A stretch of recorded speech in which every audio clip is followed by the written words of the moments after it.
noon. So yung atin pong tatalakayin ngayong umaga ay continuation lang nung nakaraang pag-aaral natin about Nehemiah. So pagharap sa paninira sa atin. So alam niyo po sa panahon ngayon napakahirap na kapag ang isang tao ay nagsisikap na sumunod sa Panginoon, nagsisikap na Panginoon, talagang hindi natin maiiwasan minsan na hindi mo kayang,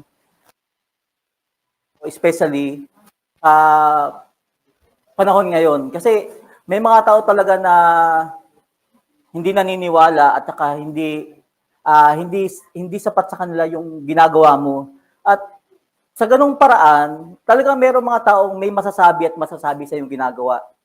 So, sa pag-aaral natin ngayong umaga, sa continuation nating pag-aaral, paano ba natin kakaharapin kung sa ating buhay, nakakaharap tayo sa mga paninirang sa atin ng ibang tao? Paano ba natin ito i-approach? Paano ba natin siya kakaharapin? So, yung ating pag-aaral, pinangamagatang uli, pagharap sa paninira, ikalawang bahagi. So, nagtapos po tayo sa chapter 6, verse 1 to 9, kung saan itong sa verse 9, kasi si Nehemiah, sabi ko nga sa inyo ng mga nakaraan, sa bawat ng kanyang buhay, kaya siya patuloy nagtatagumpay sa iba't na kanyang kinakaharap. Kasi sa bawat pagkakataon na yon, lagi siyang tumatawag noon. Amen. So, lagi siyang nanalangin sa Panginoon na patapan sa pagharap niya sa mga hamon na kanyang kinakaharap. So, mabilisang tayo para, konti na lang kasi, chapter, verse 10 to 16. So, konting kembot na lang kung paano si Nehemiah. Talagang ano na siya, isang kembot na lang kasi sabi ko sa inyo kanina, pinto na lang yung ikakabit doon sa mga hamba ng mga kumbaga completely finished na yung kanyang trabaho. So, nagtataka ako, bakit hindi niya pwedeng iwanan doon sa mga, kasi pwedeng may mga katiwala din siya, di ba? In fact, yung mga kamag-anak niya doon sa pag-aaral natin, sila yung mga katuwang ni Nehemiah doon sa ginagawa niyang rebuilding of Jerusalem. So, bakit itong sina Tobia at saka sina Sanballat, kahit doon sa kahuli-huli ang pagkakataon, sinikap pa rin nila na si Nehemiah ay pabagsakin nila kasi naisip ko lang, kasi siguro kung si Nehemiah talagang maaakit nila doon sa kanilang masamang plano, siguro yung mga kasama niya siguro tatabod-tabod siguro yung mga kasama ni Nehemiah. Parang minsan yung mga trabador, di ba minsan, iba yung kilos ng manggagawa kapag nandun yung amo.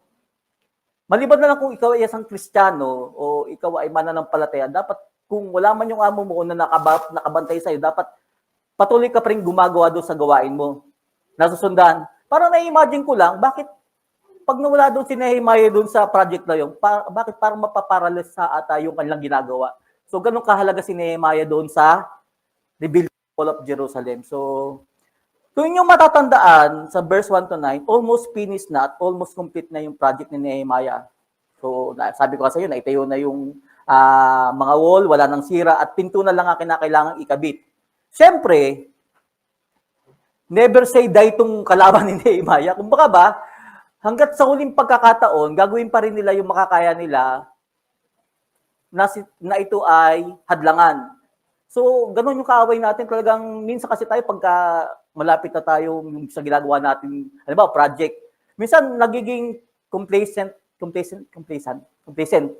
na tayo kasi, konti na lang naman, Minsan doon pumapasok ang kaaway para mas full yung katagumpayan ng isang proyekto, katagumpayan ng isang gawain. So, ayaw pa rin nilang sumuko at ayaw pa rin nilang tumigil. So, gumawa sila ng mahakbang kahit na sa huling pagkakataon at umaasa silang ititigil nila Nehemiah ang pagpapatapos sa ginagawa nila.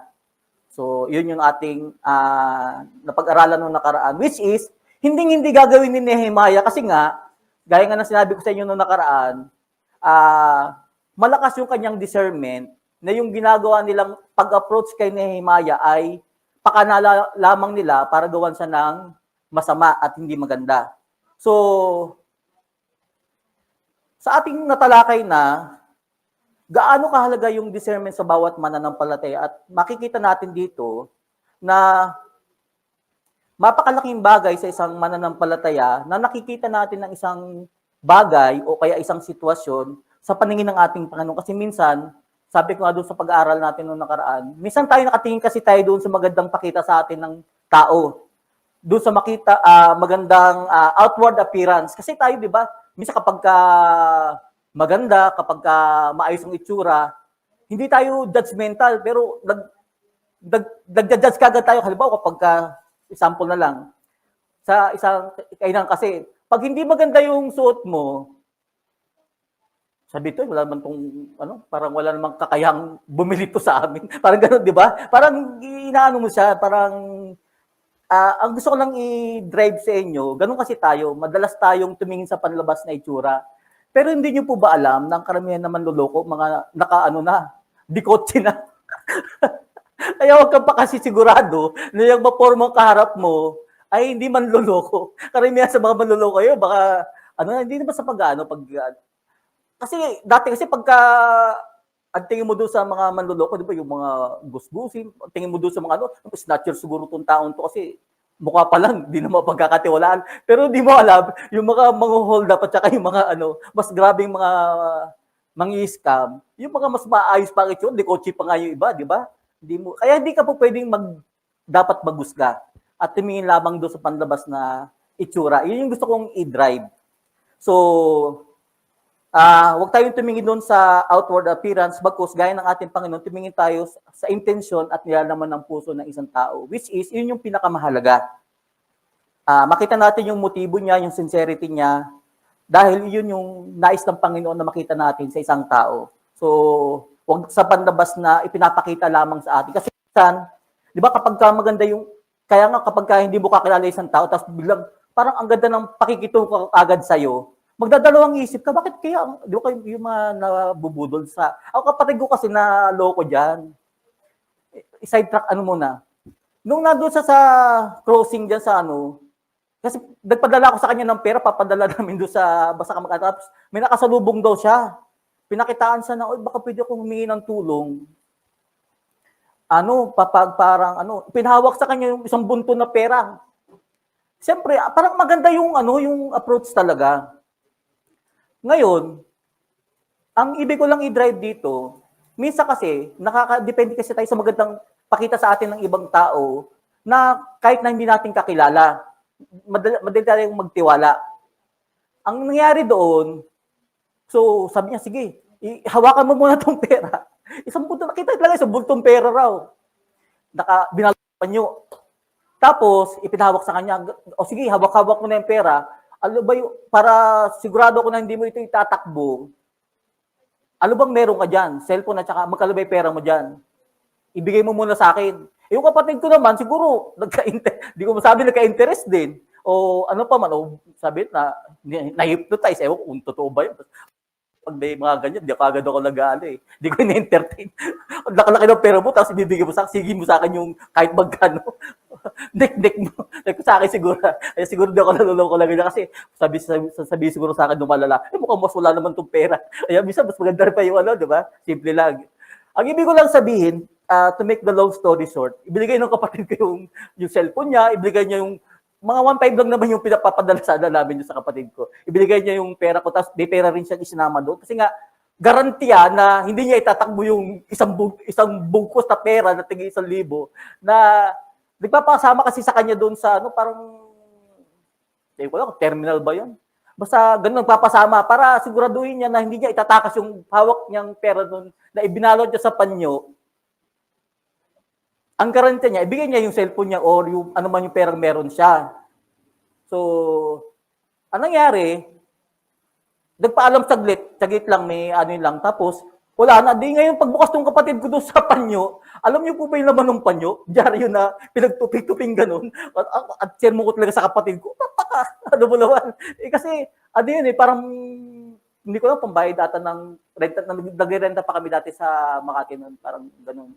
So, ang bottom line ko lang dyan, kasi minsan tayo, nagbabase kagad kasi tayo sa magandang pakita sa atin. Yun ang gusto ko lang i-drive. Tapos, hindi na natin na-discern na yung pinapakita pala sa atin may hidden motives may hindi magandang pinaplano na pala sa atin. Na ganun yung pakita ni Sanballat at saka nila Tobaya kay Nehemiah. Kasi kung sa unang tingin, yung approach kasi nila parang nakikipag-reach out na sila eh. Kung ba parang sila na nga yung gusto makipag-usap. Ikaw pa ba yung aayaw? So sa panahon kasi natin ngayon, di ba, pagka nagpadala sa'yo ng representative, parang, uy, nakikipag-communicate na, baka may gustong pakikipagkasundong gagawin. Pero kasi si Nehemiah kasi, ang titingnan niya kasi yung sincerity at saka intention nila. Kasi kung, bakit hindi sila yung pumunta kay Nehemiah, mismong si Sanballat at saka si Tobaya, at doon sila makipag-usap, di ba? Bakit pa nila pinakailangan pang lumayo at si Nehemiah pa mismo ang pupunta doon kung talagang sincere sila. In the first days, sila naman yung may pangangailangan kay Nehemiah na kausapin. So, yun yung pinag-aralan natin noong nakaraan. So, napakahalaga yung patuloy nating pagpapaunlad ng ating discernment. Kasi bilang mga mananampalataya, ito yung makakatulong sa atin para mailayo tayo sa mga, sabi ko nga sa inyo, kay Nehemiah kasi nakatulong sa kanya yung discernment para makapag-focus siya na hindi siya ma-distract. At the same time, magawa niya yung kinakailangan niyang gagawin. Okay ba yun? So, yung discernment, siya yung mag-guide sa atin at mapapaunlad lang natin yung ating discernment kung alam natin ng kanyang salita. Kaya ito yung kahalagahan ng ginagawa natin pag-aaral ng Word of God. Kasi yung Word of God, siya yung nagbibigay sa atin ng wisdom, siya nagbibigay sa atin ng gabay. Kaya nga napakahalaga yung sinasabi ng Psalms 119 verse 105. Your word is the lamp unto my feet and the light to my path. So, sabi nga, sa pamamagitan ng salita ng Panginoon, we can see where I am going. Kasi bilang mananampalataya, tayo ay mga tupang ligaw. At apart from the Word of God, maaari tayong maligaw sa mundong ito. Pero dahil nga sa salita ng Panginoon na nagsisilbi nating tanglaw sa landas ng ating buhay, kaya napakahalaga ng Word of God. Kasi siya yung mag-guide sa atin, sa ating buhay sa mundong ito. Amen po ba?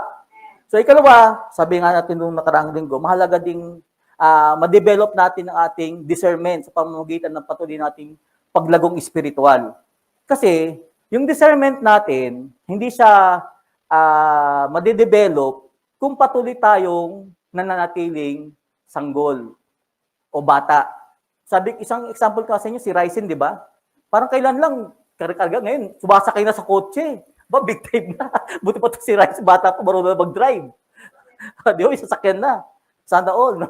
Pero ibig ko lang sabihin dito, habang tayo ay patuloy na nagsisikap na naglilingkod sa Panginoon, sa paglipas ng panahon, at tayo ay nagkakaedad, tayo ay tumatanda sa gawain. Kasi lahat naman tayo dito, hindi lang naman, siguro, pinakabata sa atin, siguro, isang taon na tayong nagsisimba o naglilingkod sa Panginoon sa pamamagitan ng pakikinig ng Word of God. Ibig ko lang sabihin, hindi yung kung kailan tayo tumagal sa gawain, sa halip na maging committed tayo sa Panginoon, mas lalo namang committed ang ating isip lalong committed ang ating pag-iisip sa paglilingkod sa Kanya. Alam niyo po bang ibig ko sabihin? Kasi dapat sa tinatagal-tagal, sa patuloy nating pagtagal sa gawain sa Panginoon, nagiging committed tayo sa Panginoon. Ibig sabihin, lalo tayong nagiging masigasig, lalo tayong nagiging masipag, lalo tayong nag-aalab yung ating pagnanasa na sa Kanya ay magpagamit. Hindi yung kung kailan tayo tumagal sa gawain, committed yung ating isip. Nasusundan niyo po ba? Kasi ito yung nakakalungkot na realidad sa atin. Sa marami, sa pagtagal nila sa gawain sa Panginoon, kung kailan sila nagtagal sa paglilingkod sa Panginoon, doon pa sila kinakailangang alagaan, kinakailangang amuin, kinakailangang suyuin, magiging matampuhin, alam niyo po yun, na dapat itong mga matatagal na to sa pananampalataya sa Panginoon, nasalit na sila yung tagapag-alaga na sana, sila pa ngayon yung kinakailangang isipin at unawain ng mga baguhan sa pananampalataya, which is, yun yung nakakalungkot sa maraming gawain ng Panginoon. Kasi habang tumatagal sana tayo sa paglilingkod sa Panginoon, dapat kasabay na doon yung ating pagmamature sa paglilingkod sa Kanya. Amen po ba? Na dapat habang tayo ay tumatagal na nagkakaedad, kasi ang FCC, magto 20 years old na. Isipin mo, yung mga 20 years old na taga-FCC, sila pa yung mga 20 years old na FCC na nauna, sila pa yung kinakailangan mong pukpukin, timbangin, alagaan, suyuin, at saka di ba naman talaga, sabi nga ni Apostol Pablo doon sa Hebrew chapter 5 verse 12 hanggang 14, na dapat sana tagapagturo na kayo. Pero hanggang ngayon, puro mo lang aralin pa ang kinakailangan sabihin sa inyo, ibigay sa inyo, ipakain sa inyo, kinakailangan gatas pa rin ang ipakain sa inyo kasi maiimpatso kayo. Kapag napagsabihan kayo, magtatampo kayo. Pagka kayo ay kinausap, yung iba sa inyo magre-rebelde pa, di ba? Minsan pa, hindi na ako magsisimba kasi lagi na lang ako pinapatamaan. Which is, di ba nakakalungkot na dapat bawat isa sa atin na parang sanggol, dapat yung stages natin ng paglago, dapat nakikita, nasusundan po ba? Hindi yung magto 20 years old na tayo hanggang mag-celebrate na lang tayo ng 20 years sa FCC, hanggang ngayon wala pa rin na-improve. Halimbawa, yung pag-attend kung nung unang attend mo rito, ako na-bibless ako sa mga in a way na buti pa yung ibang relihiyon, makita mo yung saksi. Kung gaano sila kasigasig, bilhin mo yung pag-evangelize. Bilib ako sa kanila. Yung tayo mga, sinasabi natin tayong totoong mananampalataya ng Panginoon, tutulog-tulog. Yung mga ibang, sabi ko sa iglesia, yung mga alas 5 pa lang sa amin yung mga Catholic. Pag bibili kasi ako ng tinapay, mga 5 to 5:30 hanggang 6. Yung mga nakakasalubong ko, pauwi na.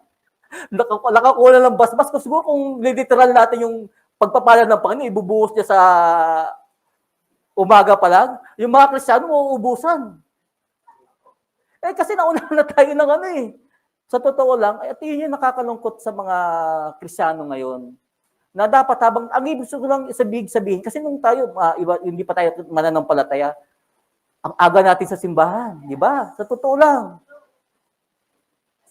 Alas 5 pa lang, pabalik ka na. Lalo pag may simbang gabi, di ba? Ibig na sabihin, ang mga Kristiyano ngayon, nagagalit pa pag pinapalala, late ka na naman. Ibig sabihin, parang, ka na paano mo sila masasabihan in a way na hindi sila magdaramdam. Nasusundan niyo po ba?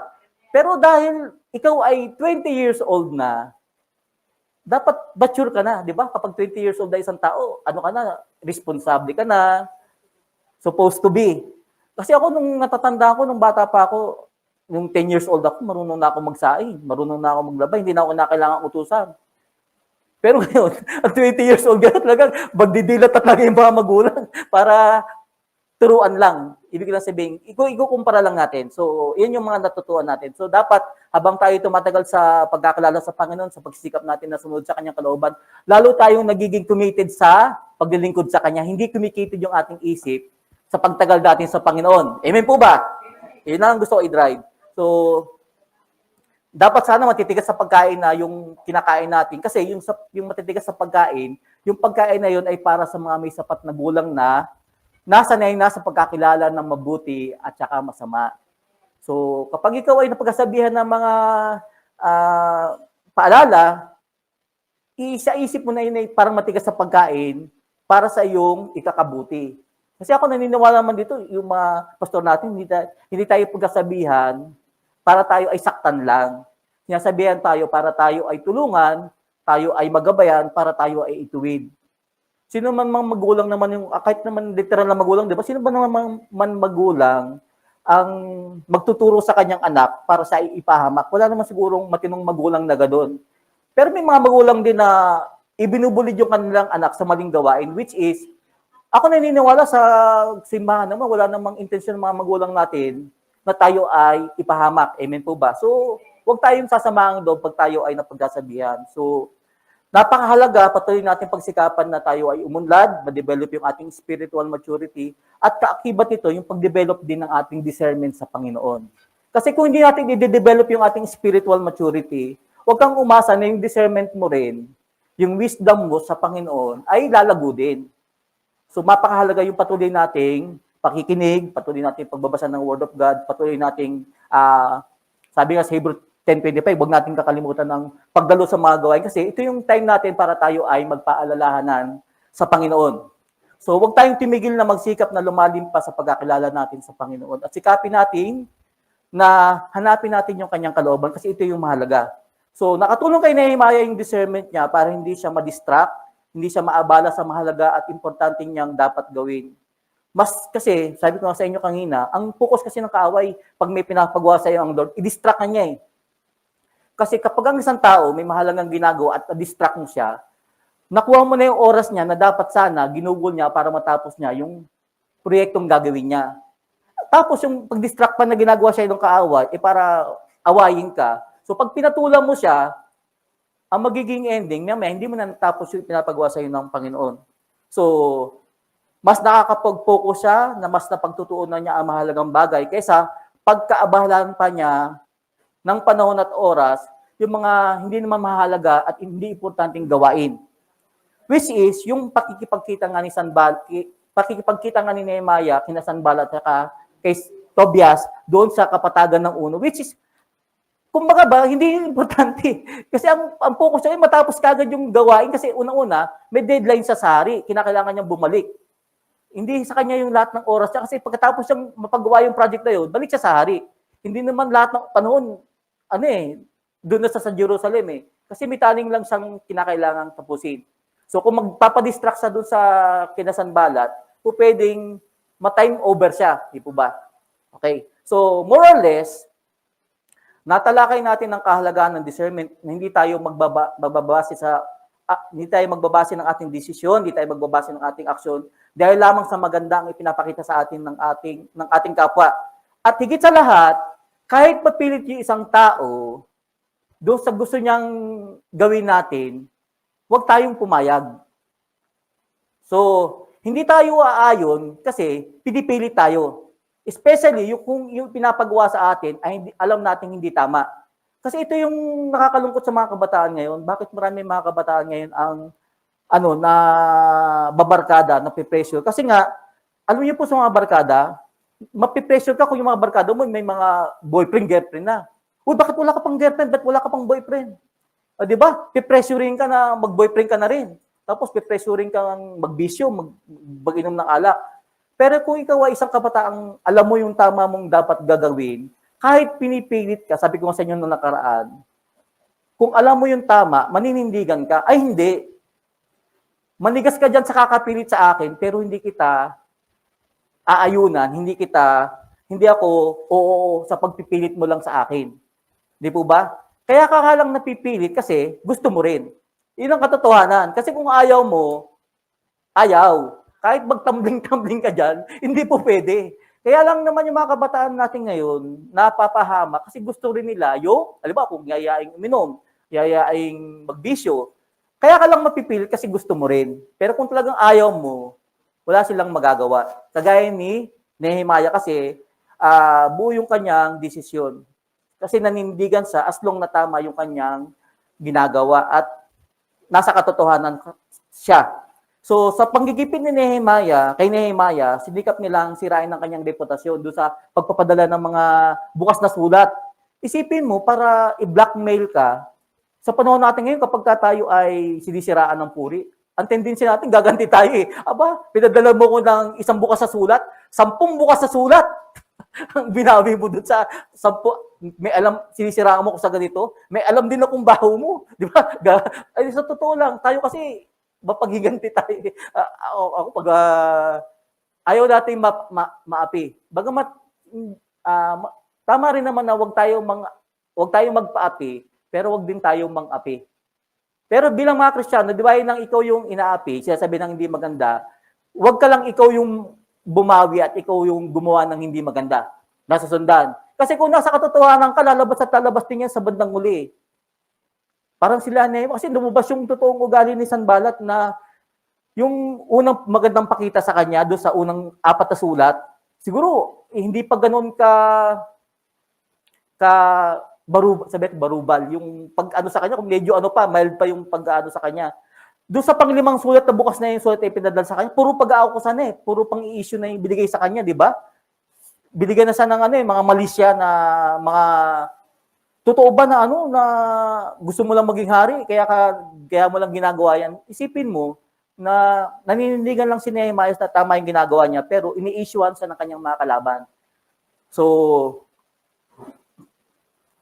dito sa ating nalalakay pa, ano ang natutunan natin dito kay Nehemiah? Kalmado lang siyang sinagot, straightforward niya sinagot ang paratang sa kanya ni Sanballat at walang paligoy-ligoy. Kasi tayo, ito nga yung naano ko sa ano.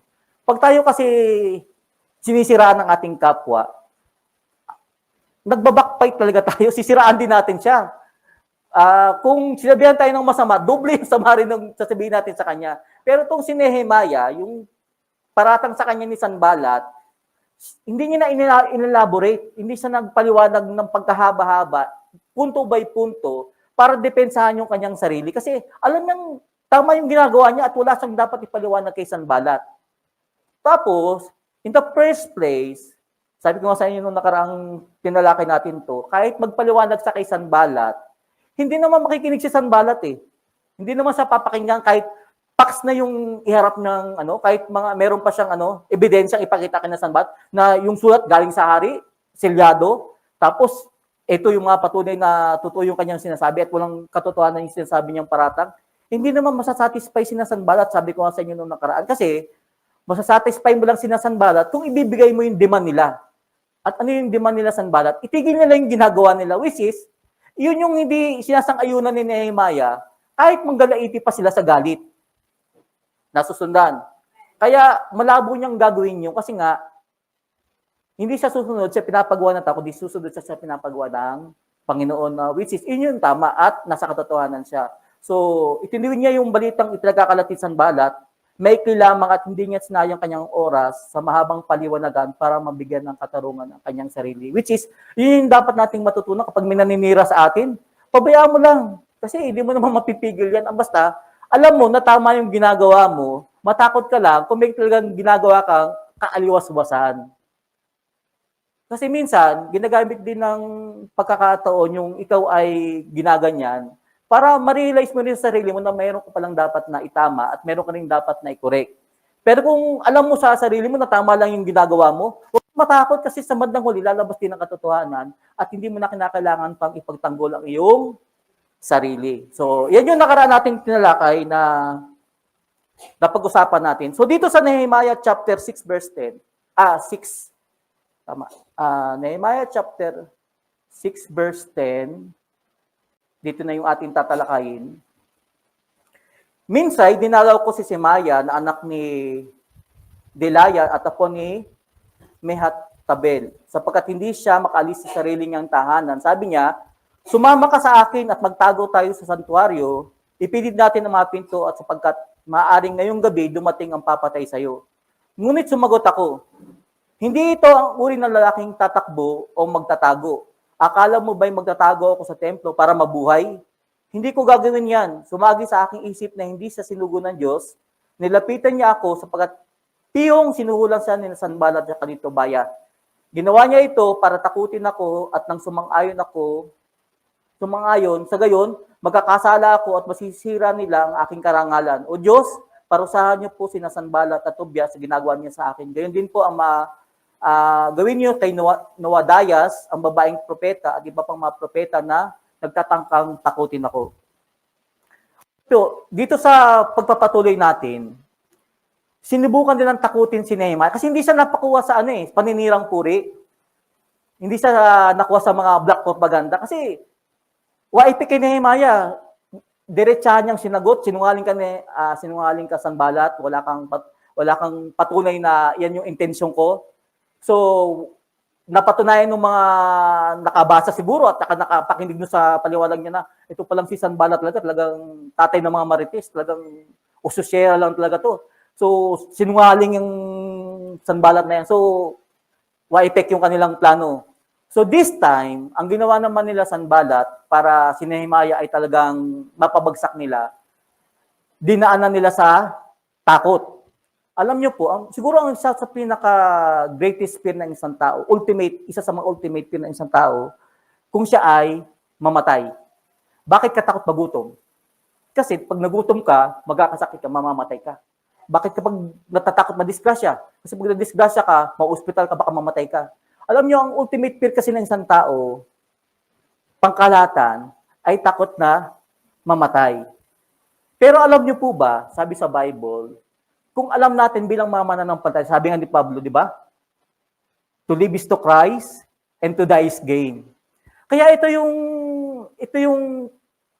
ito yung masasabi nating ah, katatagan at ito yung ating bilang mananampalataya, bakit tayo hindi natatakot na sundin ang kalooban ng Panginoon? Kasi kung sa pagsunod man natin sa kalooban ng Panginoon tayo ay mapahama, alam natin yung ginagawa natin, yun yung idaan lamang para tayo ay humarap na sa Panginoon. Isipin mo, kapag tayo, ay yung kamatayan kasi hindi yan yung end of our life bilang isang mananampalataya. Iyan yung panimula lamang para tayo ay lumipat na sa piling ng Panginoon. Imaginein mo yung hirap natin ninaranas dito, kung tayo ay haharap na sa piling ng Panginoon. Walang ikukumparang kaligayahan, walang ikukumparang joy sa atin. Kaya kung ikaw ay isang mananampalataya ng Panginoon, hindi mo ikakatakot na ikaw ay mamatay. Kasi isang pa nga yun joy mo na ikaw ay bakuhan na ng Panginoon. Matatakot ka lang mamatay kung ikaw ay mapupunta rin sa kabila. Sa totoo lang. Kasi kung tayo ay isang mananampalataya ng Panginoon, hindi mo ikakatakot ang mamatay kasi yung kamatayan, yun ay magiging daan lamang para ikaw ay mapunta na sa piling ng Panginoon. Kaya nga, hindi na isang kalungkutan na ikaw ay mapap sa Panginoon. Kaya nga ito si Nehemiah, bakit ganito sa katapang na hindi siya takot papatay, kahit mo ako'y papatayin, okay lang. Siguro sa isip niya, di mas maganda nga na ako'y mapunta na sa Panginoon. Pero hindi sinabi yan. Ang ibig na sabihin, yung sinabi ni Pablo, di ba, na kung buhay man tayo o kamatayan, okay lang kasi to live is to Christ and to die is gain. So, ganun lang. Pero walang sinabi rito, Pero mas masarap pa rin mabuhay. Mauna na sila. Mahirap masarap mabuhay kasi, sino gusto pumunta na sa Panginoon dito, di ba? Ayaw din natin. Kasi masarap makapiling yung mga mahal sa buhay. Ibig ko lang sabihin, kung nandyan na, at tinatawag na tayo ng Panginoon, huwag mabigat sa kalooban natin. Ang ibig ko lang sabihin dito, yung takot kasi, yun yung nagbibigay sa atin ng alinlangan, yun yung nagbibigay sa atin ng pangamba, para hindi tayo, alam niyo yung isang taong takot, na hindi siya makaisip, hindi siya makagawa ng mga tamang gagawin niya kasi nauunahan na siya ng takot. Alam niyo yung isang taong takot, napaparalyze na yun, napaparanoid na nga yan Minsan, yung dapat mong gagawin, hindi mo na magawa kasi nga, naunahan ka na ng takot.